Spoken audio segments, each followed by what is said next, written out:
Today we're going to walk down into town in Tiburon, and my lovely wife Lizzie is with me once again, of course. Hi guys, we're hi on everyone. Vacation.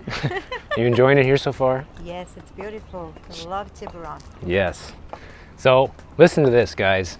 I have been seeing all sorts of Airbnb bust stories. You see this all the time now. People make videos about it. And here I have actually found a real life example of this happening right over here in Marin County, because there's so many people that thought that they were going to buy an Airbnb or even do Airbnb arbitrage and just make a fortune, when in reality that's not the case, especially in a dying economy like right now.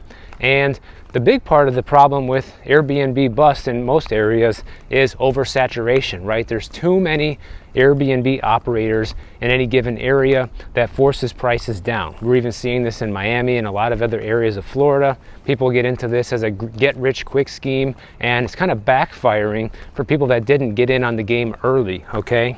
However, up here in Marin County, there's not really that many Airbnbs, which I was kind of surprised to find out. Just when we booked this place that we're staying here, I looked for a lot of different places. I looked for like probably 2 months before I booked something and decided on something, and there really wasn't a lot of availability, okay? And yesterday I was looking around just for fun to see what else has come up on Airbnb in this area since now that we're here, and say if you wanted to just try some other area, right? Even though we're stuck here because we already paid. But check out this listing I found that's up in San Rafael, okay? You have this entire home. It's basically like a condo or a townhouse, something like that. And it's a decent sized place too, guys. It's 2 bedroom, 3 bathrooms, okay? And it even has a fireplace, and it's in one of those buildings that has a pool and a hot tub, so it has some amenities too, which is pretty nice around here because you don't see a lot of buildings here that actually have that. So that's like a huge bonus. And what else do you notice? For the month, okay? I put in for a 1 month stay, checking in August 23rd, checking out September 23rd. The original price that Airbnb shows here, and I'm surprised they even show this, it was $10,543 a month. You can now rent this place for $5,331 a month, guys. That is half. So Airbnb owners are literally slashing their prices in half. And guess what? It's still available. Now, I don't know how much longer it's going to stay available at that price, because honestly, to stay in this area for that for a month on Airbnb isn't too bad. But when I came across this, I was totally shocked. They thought they could get over $10,000 a month, and now they're down to half of that, and the place is still vacant. And this is not good for people who are trying to do Airbnb and make a profit right now. Now, it's one thing if you have a second home or something and you just want to basically break even on the place and you don't really care about making a profit, then that might be okay. But for people that are actively doing this as like an investment, that people bought this specifically to make money, they're in trouble. And just like everybody else has been talking about with the problems people have been having with Airbnb, how much longer can this go on for, where people are hanging on to these properties and not making the returns that they're expecting to? I think you're going to see 2 problems from this. Number one, you're going to see a lot of these Airbnb owners give up on the short-term rental game that aren't making the money that they thought they were going to, and turn them into long-term rentals, which would be fantastic for anybody out there that is paying higher rents right now than they did a couple of years ago, because that'll bring a ton of new rental inventory onto the market, helping lower rent prices. And guess what? When lower rent prices come, so do lower home prices, because now all those rentals that cost less for people to get into, that's competition for people to buy a house, okay? So you're not going to see people jumping into buying a house at 7.5% interest rates and these prices when rent rates are continuing to go down. The other thing is people who actually decide to get out of the Airbnb game altogether and they want to sell their property. Well, guess what we have now? Now we have more inventory for sale. And that's exactly what we need. That's the biggest problem with the housing market at this very moment, is we do not have enough inventory for sale.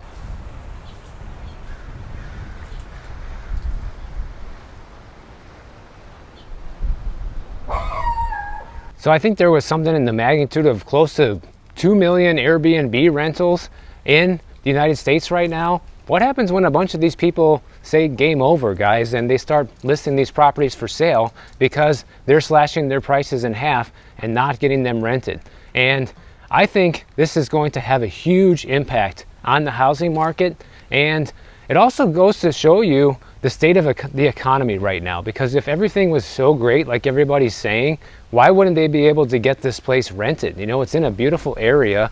It's not in downtown San Rafael. It's over by the China Camp Park and beach and all of that area, and it's a beautiful area. It's very quiet, and it's by a golf course, you know, lots of amenities, and just serene, kind of like this, and they can't rent it. And I know this is kind of a slow moving problem. You know, Airbnb owners that are doing this are going to have to lose money for quite some time before they decide to give up on their hard-earned investment, but I think it's only going to be a matter of time before we start seeing that happen.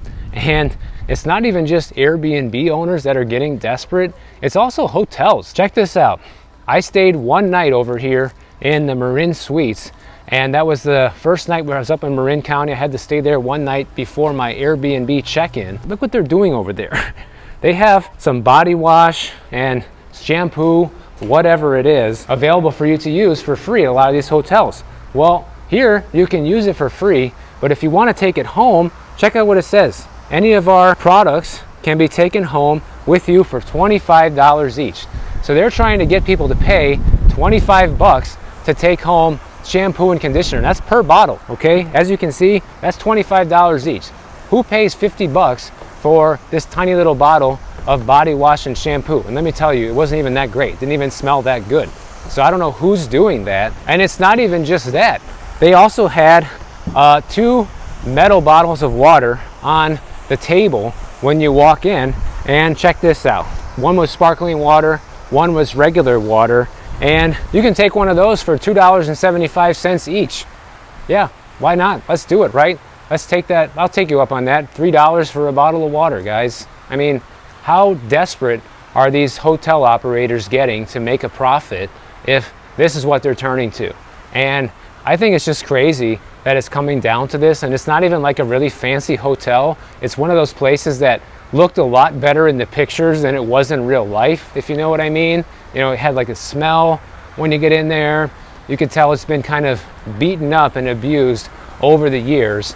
And it's also one of those places where there's probably a lot of people living there because the monthly rate was probably like, I don't know, $5,000 a month, something like that. And even though that's a lot for this area, you know, rent is expensive, guys. And when you have the maid and all this stuff, people were probably living in this hotel as well. And the crazy thing is, they're talking about how tourism and Airbnb stays and people spending money on all different types of experiences, like going to restaurants and bars, travel. This is the strongest sector of the economy as we speak, but yet you're starting to see things like this where they're not able to get these places rented. Hotels are trying to nickel and dime you for shampoo and conditioner or whatever.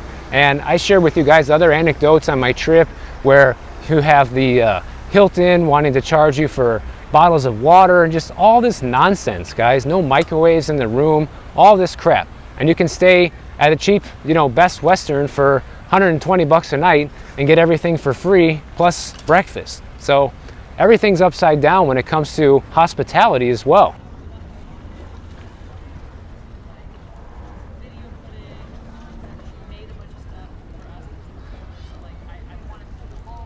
Now, a couple of you have been asking if I'm going to visit San Francisco on this trip, and as you guys can see, San Francisco is right across the bay, but I love it over here much better. As you can see, the scenery here, way more laid back. Virtually no crime, no riffraff, none of the crazy problems and people sleeping on the streets and tents everywhere. I don't have to watch out for needles walking over here, guys. So I will do some videos for you over there, but I'm not going to be visiting regularly. That's why I'm over here. But I just wanted to show you that I'm very close by, and I'll probably take the ferry over there one day. Maybe one day I'll drive over there, although I'm kind of afraid to leave my car parked anywhere over there with all of the break-ins and all the windows getting smashed. And that's not going to be something fun to deal with on vacation. So I'd much rather be over here and not looking over my shoulder every day. And by the way, I have some San Francisco stories that I'm going to get into for you later in this video that are pretty out there. But before that, I have to show you some of these ridiculous Zillow listings that I've been following for quite some time, because one thing I like to do is when I see a listing that makes no sense, I heart it and I watch that listing until something happens. Maybe they take it off the market, it finally sells, it rents, whatever happens. And there's a couple of particular examples that are pretty ridiculous, guys. And first of all, let me just start off by saying that I hate that Zillow hides all of the information from you whenever the property rents or sells or they take it off the market,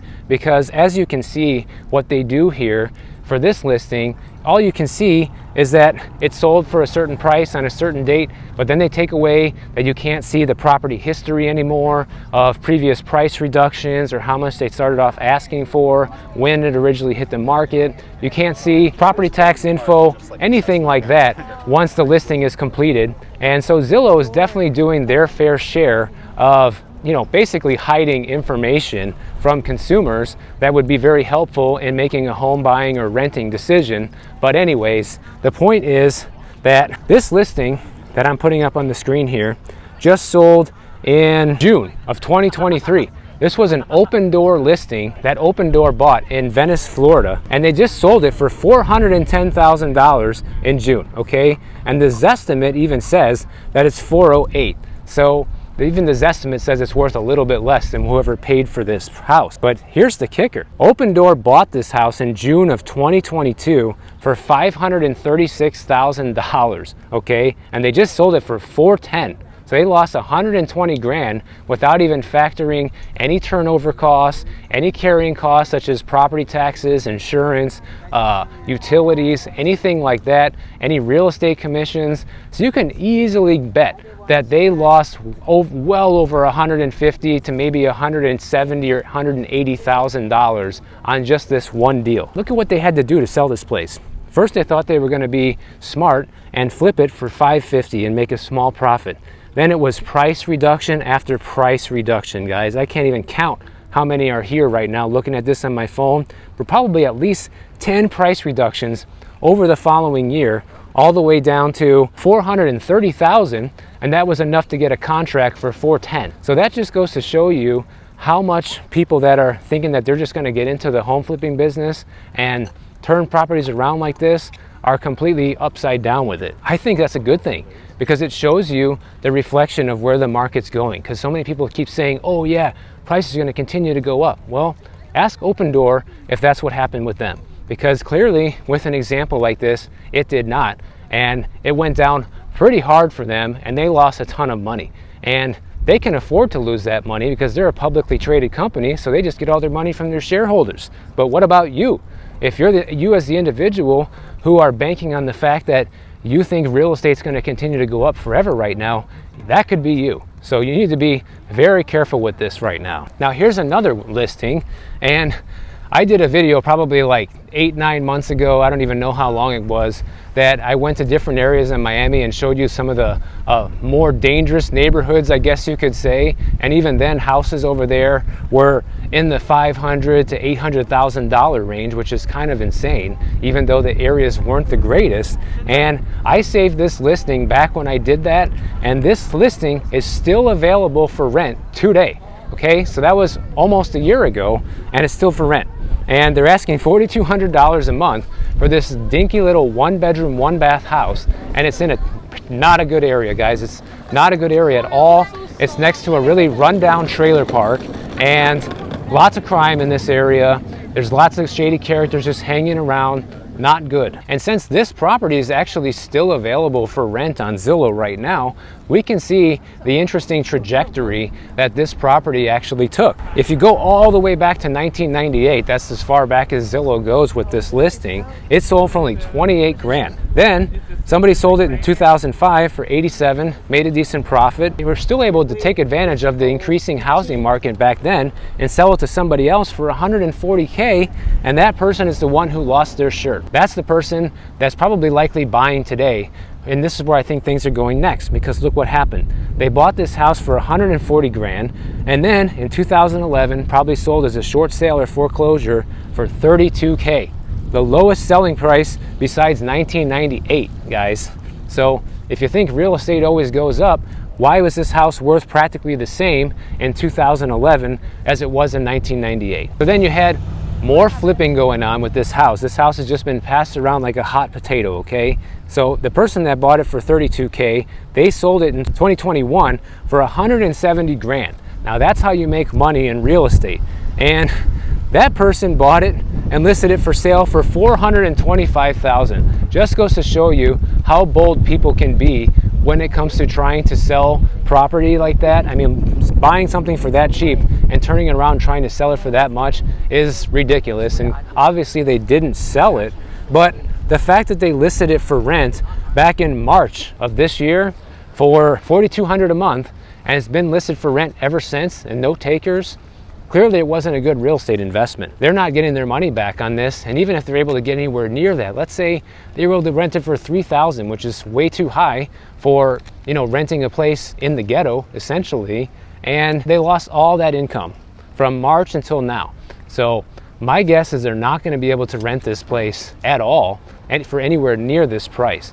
And the lesson I'm trying to share with you guys here with this is people think that they're going to turn into real estate investors because they watch all these shows on TV and everything is, you know, so easy. It's so easy to make all this money, when in fact that's not the case at all. If you watch too much TV, it can rot your brain and convince yourself into thinking that you're going to be the next multimillionaire because you bought a few real estate properties and now you're the next HGTV TV show out there, you know? But it's not, that's not how it goes for most people. And now, because I have San Francisco right in the background, we can sit here and talk about a couple of funny stories over there. And the first one is their entire MLS over there last week was hacked, guys. And I never even found out about this until today. There was a big story about it. And I'm not going to get into all the details, but basically this has been an ongoing problem that they've been having over there, where their MLS got hacked over a week ago and nobody can log in, nobody can change listing info, nobody can put new listings on the MLS, nothing like that. They're completely locked out of it, and that's a big problem for real estate agents, especially right now when transaction volume is extremely low and they're already suffering, and now you're not even able to modify listings or deal with any of that. You can't change property statuses to pending. You can't add a new listing to get the exposure. And worst of all, you can be in non-compliance with the MLS for leaving old listings up longer than you're supposed to if it already sold or rented or whatever. So there's all sorts of trouble coming from this, and it just goes to show you the vulnerability of these technological systems and how easy it is for them to get hacked. I don't really know what the motivation is for this hack. It could be for data mining and stealing all the information and getting their hands on info that they shouldn't have. Maybe they're trying to blackmail the MLS into paying a ransom. Who knows? But it doesn't really matter. It kind of just sheds a light on the fact that this can happen to any MLS, and at a time like now when the real estate business is already suffering, this could be the killing blow for some real estate agents if this problem doesn't get resolved quickly. And as of right now, when I'm shooting this video, they still don't know when they're going to restore the MLS, guys. They're trying to hastily get it all restored from backup files and rebuilding the servers, or trying to decrypt them and all sorts of things to try and reverse this hack. But so far, nothing has worked. And I have a feeling that it's going to take a while for them to resolve this. And even once they do, it's not going to be 100%. Now it looks like the real estate agents over there on the other side of the bridge, they're going to have to be doing real estate the old school way and not have to rely on the MLS to get so much exposure on their listings. Now here's the next thing. Last night I was watching the news, the Bay Area news here, and I saw this story that just cracked me up. It was just too funny, guys. Check this out. There was a driverless car taxi in San Francisco 2 nights ago that got hit by a fire truck in an intersection. And this is pretty much what happened. The fire truck was going through the intersection, and you know how they will weave in and out of lanes and go on the wrong side of the road and all of that kind of stuff in order to avoid the traffic in front so they can get to wherever they're going as fast as possible, right? Well, there was a driverless car, a taxi over there that actually had a passenger in it that got hit by this fire truck.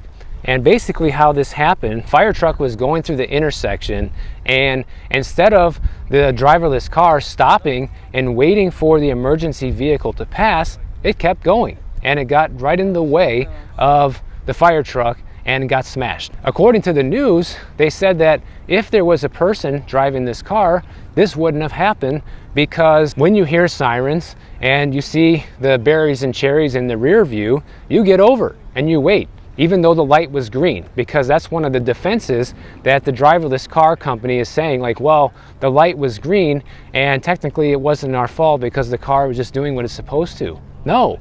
Whenever there's an emergency, the car is supposed to pull over and you wait for the fire truck or the cop or ambulance, whatever, to pass, and then you keep going. That's how this works. But instead, the car got smashed because it's not a person driving, and they don't know the difference of an emergency vehicle coming or not. And guess what? The city of San Francisco is so crazy that they haven't been able to figure out who's at fault for this yet, right? And they're already trying to place blame on the fire truck driver, saying that, well, it's their responsibility to make sure that the intersection was clear.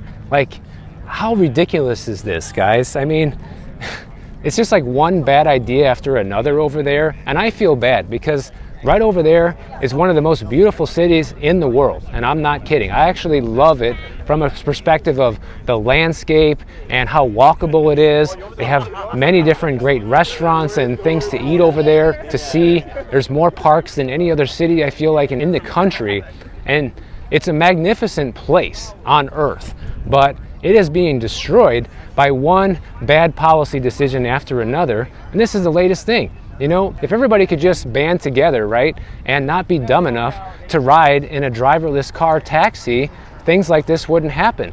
If people would just say, wait, I'm not going to buy a house right now because, you know, it's too expensive, and all the buyers just dropped out for the next 2 years, it would be enough to make the housing market tank. But people are not able to think in a hive mind like this and act in unison, and so we get stupid things like this that happen in the world. So the passenger of the taxi is okay, he's not dead or anything, he's in the hospital, but obviously it wasn't the smartest decision to jump in a taxi like that. I mean, would you get in a driverless car as a taxi, guys? Not me. I'd rather walk before I got in that, okay? And San Francisco is a pretty walkable city, so you can walk a lot of different places over there without jumping into a car. And it just reminds me of something else. I saw when I was in LA, I took this picture. This guy had a license plate, and look what it says, common sense. I love that. That should be my license plate, because I feel like that's what I preach all the time here on the channel, is nothing but common sense. And clearly, the people that are implementing these type of things to be available over there don't have any. And that's the problem, right? Because, you know, the mayor over there of San Francisco is trying to figure out what to do about this. Like, what is there to figure out? There was just an accident. The guy luckily didn't get killed. If I was the mayor, I would be banning all driverless taxis right now. You know, until they can figure this out, until they can figure out why this happened and correct this, technologically speaking, there should be no driverless taxis. But yet, they don't do that. They just let it go on. That's why the problems over there continue to just build up, and the crime and the homeless and all the situations that are happening over there continue to get worse because they don't fix anything. They just let it get worse. And that's why I'm over here, which is basically paradise compared to over there. And speaking of license plates, I took a picture of this other license plate in LA as well. And I heard about this, but I'd never seen one in person. Check this out, guys. They have digital license plates here now in California. This whole thing that you're looking at is actually like a little display. It's not a real license plate. And I don't know anything about this. I just kind of heard about it, but I'm just starting to think, like, what is the reasoning for this? Why do you need to have a digital license plate? What does this do for anyone? You know, you can't change the name on the license plate at will. It's going to be continually whatever your license plate is. In this case, be happy. They can't change it to now I'm sad, you know, so it's going to be like that. And so why have a digital license plate? Who thinks that this is a good idea? It's one of those things where they're trying to invent something new that makes no sense, and to replace a technology that has been working just fine. I can't think of one good reason why we need a digital license plate. And so far as I can tell, it's only here in California. But if you have any pushback against this and you have some reasons why you think this is a good idea, please put it in the comments, because I would love to hear it.